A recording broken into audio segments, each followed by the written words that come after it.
कालगंज नाम के एक छोटे से गांव में हरिया नाम का एक गरीब मजदूर रहता था। एक दिन वह अपने काम से लौट रहा था, तभी उसे रास्ते में एक गधा मिला। अरे, इस गधे को तो बहुत चोट लगी है। मेरे रहने की कोई जगह नहीं है मालिक। मैं बस इधर से उधर भटक रहा हूँ, इसलिए मुझ पर कोई भी हमला करके मुझे चोट पहुँचा देता है। मेरी मदद करो। अरे, बोलने वाला गधा। यह गधा तो बोलता भी है। तुमको तो चोट भी लगी है। तुम एक काम करो, मेरे साथ मेरे घर चलो। आज से तुम यहीं रहना और मैं तुम्हें मोनू बुलाया करूंगा। ठीक है मालिक। हरिया मोनू को लेकर घर आ जाता है और मोनू को खाने को हरी हरी घास देता है और उसकी चोट पर दवाई भी लगा देता है। कई दिन बीत जाते हैं। एक दिन हरिया परेशान सा बैठा था। क्या हुआ मालिक? आज आप बहुत परेशान दिख रहे हो। क्या कोई परेशानी है? अब तुमको क्या बताऊं मोनू, पूरी जिंदगी मेहनत मजदूरी करके मैंने थोड़ा धन इकट्ठा किया है। सोच रहा हूँ इससे कोई जमीन खरीद लूं, जिससे रोज रोज मेहनत मजदूरी ना करनी पड़े और उस पर खेती करके घर का गुजारा चलाऊं। ये तो बहुत अच्छी बात है मालिक। जब मोनू और हरिया ये बातें कर रहे थे, तभी कोई छुपकर उनकी बातें सुन रहा था। ये बात तो सरदार को बतानी होगी, जिसके लिए मुझे बहुत बड़ा धन मिलेगा। रंगा डाकू ये बात डाकुओं के सरदार को बता देता है। डाकू का सरदार और उसके साथी हरिया के घर आ जाते हैं, जिन्हें देखकर हरिया डर जाता है। क्यों री, सुना है तेरे पास बहुत धन है। लाओ, वो सारा धन मुझे दे दो।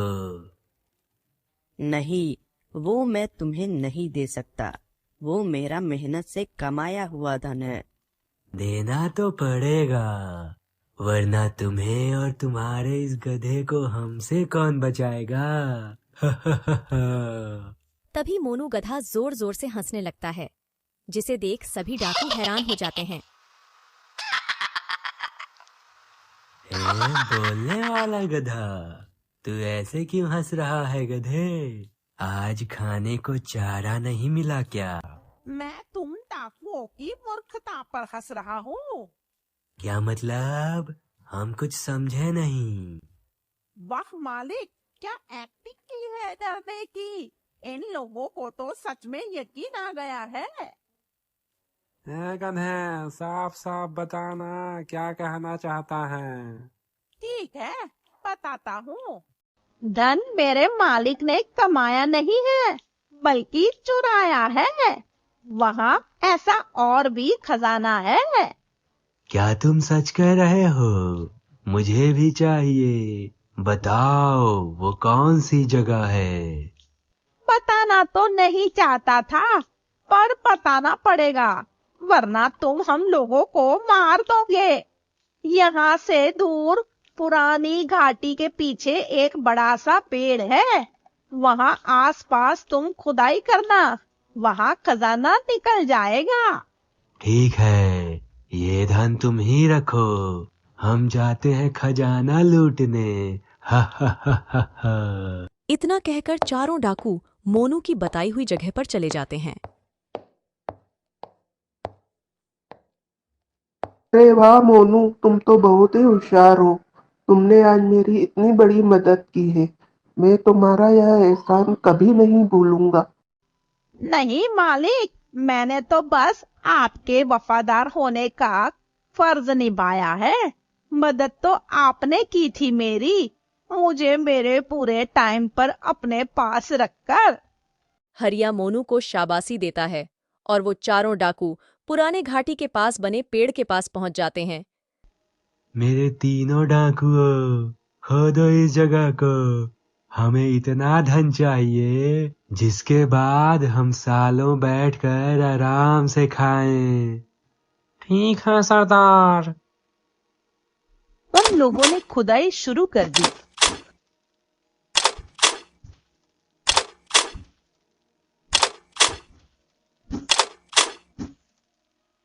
लेकिन वहां कुछ भी नहीं निकला। सरदार, इतना खोद दिया, फिर धन क्यों नहीं मिल रहा? क्योंकि यहाँ धन है ही नहीं। उस गधे ने हमें मूर्ख बनाया है। अब मैं नहीं छोड़ूंगा उन्हें। इस तरह मोनू ने अपनी चतुराई से हरिया का धन लूटने से बचा लिया।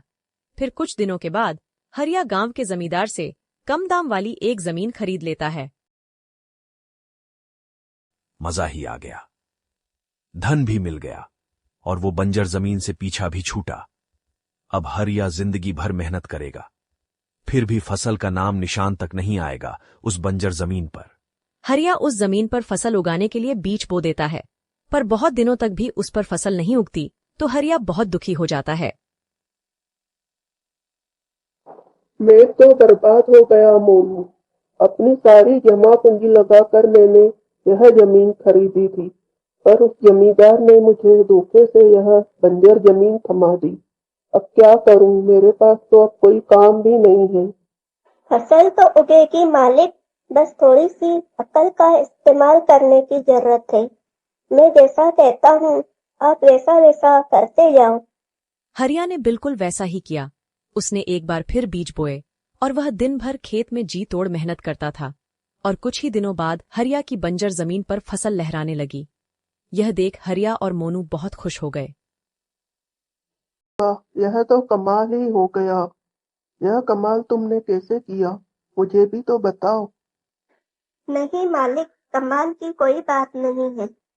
इस जमीन पर सब अनाज की खेती करते थे, जबकि यह जमीन सब्जी की खेती के लिए है।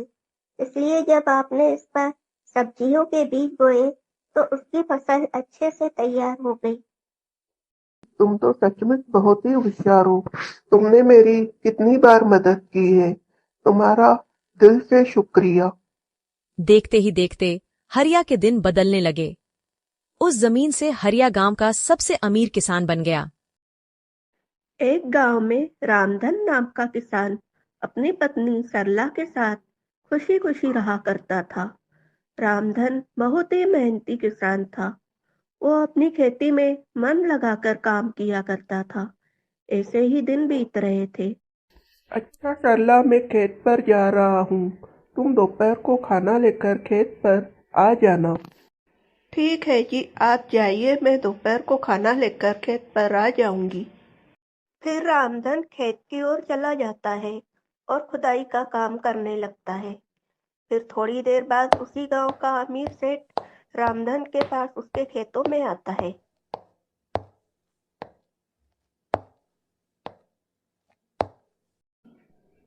राम राम सेठ जी, आज इस गरीब की तरफ कैसे आना हुआ? रामधन, क्यों ना तुम इस बार अपनी पूरी फसल मुझे बेच देते। मैं तुम्हारी पूरी फसल के मंडी से अच्छे दाम दूंगा और आधे पैसे मैं तुम्हें अभी एडवांस दे सकता हूँ, और जब तुम अपनी पूरी फसल मुझे दे दोगे तो बाकी के पैसे भी दे दूंगा। सौदा मंजूर हो तो अभी बता दो, नहीं तो मैं किसी और के पास जाऊं। नहीं नहीं सेठ जी, ये आप कैसी बातें कर रहे हैं? मैं आपको मना कैसे कर सकता हूँ? और जब मुझे मंडी से अच्छे दाम मिलेंगे तो मैं आपको ही अपनी फसल बेचूंगा। ठीक है, जिस दिन तुम्हारी फसल तैयार हो जाएगी उसी दिन मेरे आदमी आएंगे, फसल ले जाएंगे और बाकी के बकाया रुपए भी तुम्हें हाथों हाथ मिल जाएंगे, और एडवांस के आधे रुपए तुम्हें मैं आज ही भिजवा दूंगा। इतना बोलकर सेठ वहां से चला जाता है, लेकिन रामधन को पता नहीं था कि उसके साथ क्या होने वाला है। थोड़ी देर बाद उसकी पत्नी खाना लेकर खेत पर आ जाती है और कहती है, सुनिए जी, जल्दी से आ जाइए और खाना खा लीजिए, और मैं चटनी भी बनाकर लाई हूँ। हाँ हाँ भाग्यवान, जल्दी से खाना लगाओ, मुझे बड़ी तेज भूख लगी है। तुम्हें पता है, आज गांव के सेठ जी आए थे और उन्होंने कहा है कि इस बार वो अपनी सारी फसल खरीदना चाहते हैं और वो हमें मंडी से भी ज्यादा दाम देंगे। और तो और उन्होंने आधे पैसे तो एडवांस भिजवाने को भी कहा है और बाकी के पैसे फसल होने के बाद दे देंगे। ये तो बड़ी खुशी की बात है जी। सब भगवान की कृपा और आपकी मेहनत का फल है। फिर सरला और रामधन शाम ढलते ही घर की ओर निकल जाते हैं। फिर सेठ अगले ही दिन आधे पैसे रामधन के घर भिजवा देता है और रामधन अपने खेत पर जी तोड़ मेहनत करता है। ऐसे ही कुछ दिन और बीत जाते हैं और रामधन की मेहनत रंग लाती है। पूरा खेत नई फसल से भर जाता है। सरला, मैं खेत पर जा रहा हूँ। आज फसल की कटाई भी करनी है। मैं शाम को पूरा अनाज घर पर लाकर रख दूंगा। इतना बोलकर रामधन खेत में चला जाता है और शाम होने तक पूरी फसल काट लेता है और पूरे अनाज को बोरियों में भर लेता है। फिर बैलगाड़ी में रखकर अपने घर ले आता है और एक कमरे में रख देता है। फिर जैसे ही आधी रात होती है, मेरी बात ध्यान से सुनो तुम दोनों। रामधन ने अपना पूरा अनाज घर में रख दिया है। तुम दोनों चुपके से जाकर सारी अनाज की बोरियां उठाकर मेरी बताई हुई जगह पर रख दो। और हाँ, किसी को कानों कान खबर नहीं होनी चाहिए, नहीं तो तुम दोनों की खैर नहीं। फिर दोनों रामधन के घर से सारी अनाज की बोरियां चुरा लेते हैं और अगली सुबह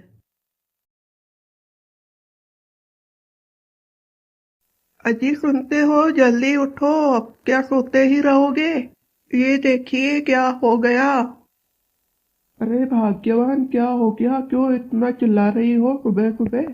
अनाज के कमरे की सारी बोरियां गायब है। अनाज का एक दाना भी नहीं है वहां पर। क्या? ये कैसे हो सकता है? मैंने खुद वहां पर रात को अनाज की बोरियां रखी थी। फिर रामधन अनाज के कमरे की ओर जाता है तो वहां पर एक भी बोरी नहीं रखी थी। पूरा कमरा खाली था। हे भगवान, ये क्या हो गया? सारी अनाज की बोरियां कहाँ गई? सेठ जी के आदमी भी अब आते ही होंगे। मेरी इतने महीनों की मेहनत बर्बाद हो गई। अब मैं सेठ जी को क्या जवाब दूंगा? इतने में सेठ के आदमी आ भी जाते हैं और रामधन को आवाज लगाते हैं। रामधन भाई, ओ रामधन भाई। फिर रामधन डरते डरते बाहर आ जाता है। रामधन भाई, सेठ ने अनाज की बोरियां मंगवाई हैं और बाकी के पैसे भी भिजवा दिए हैं। आप जल्दी से अनाज की बोरियां दे दो। अरे भाई, अब क्या बताऊं? अनाज की बोरियां तो कल रात किसी ने चोरी कर ली।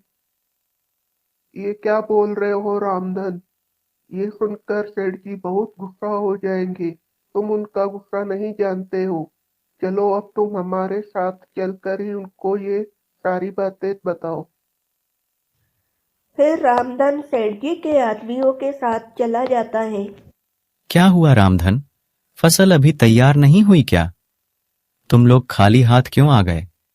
अब क्या बताऊं सेठ जी, कल रात को मैंने सारी अनाज की बोरियां मेरे घर लाकर एक कमरे में रख दी थी। मैं जब सुबह सोकर उठा तो एक भी अनाज की बोरी नहीं थी। पता नहीं कौन चुरा कर ले गया पूरा अनाज। ऐसे कैसे अनाज की बोरियां चोरी हो गईं? कहीं तुमने लालच में आकर किसी और को ज्यादा दामों में बेच तो नहीं दिया सारा अनाज? सेठ जी, मेरा विश्वास कीजिए, मैं झूठ नहीं बोल रहा हूँ। हमको इसी गांव में साथ में रहना है। भला मैं ऐसा क्यों करूँगा? ठीक है, अगर मुझे पता चला तुमने किसी और को अनाज बेचा है तो तुम्हारे लिए अच्छा नहीं होगा। और जो मैंने तुम्हें एडवांस पैसे दिए थे वो मुझे अभी वापस कर दो। सेठ जी, अभी तो मेरे पास पैसे नहीं है। आप मुझे कुछ महीनों का समय दीजिए, मैं जल्द ही आपके पैसे लौटा दूंगा। ठीक है, मैं तुम्हें 4 महीने की मोहलत दे रहा हूं। अगर 4 महीने बाद तुमने पैसे नहीं लौटाए तो ध्यान रखना, मैं तुम्हारे घर पर कब्जा कर लूंगा और तुम्हारे घर का सारा सामान बाहर फेंक दूंगा। अब जाओ यहां से। फिर बेचारा रामधन दुखी मन से वहां से अपने घर आ जाता है। कुछ दिनों तक रामधन और उसकी पत्नी इसी चिंता में थे कि अब करे तो क्या करे। ऐसे ही कुछ दिन और बीत जाते हैं। रामधन अपने एक नजदीकी रिश्तेदार के साथ बैठा हुआ था। रामधन को चुपचाप और परेशान देखकर वह रामधन से उसकी परेशानी का कारण पूछता है। अरे क्या बात है रामधन भाई, तुम इतने परेशान क्यों नजर आ रहे हो? गोपाल भाई अब क्या बताऊं मैं तुम्हें। इस बार मैंने मेरे खेत में गांव के सेठ के लिए फसल लगाई थी और आधे पैसे एडवांस भी ले लिए थे। लेकिन मैं जिस दिन फसल काट के फसल को अपने घर ले गया तो उसी दिन रात को मेरे घर से सारी अनाज की बोरियां चोरी हो गई। और अब तुम ही बताओ मैं सेठ का कर्जा कैसे चुकाऊंगा।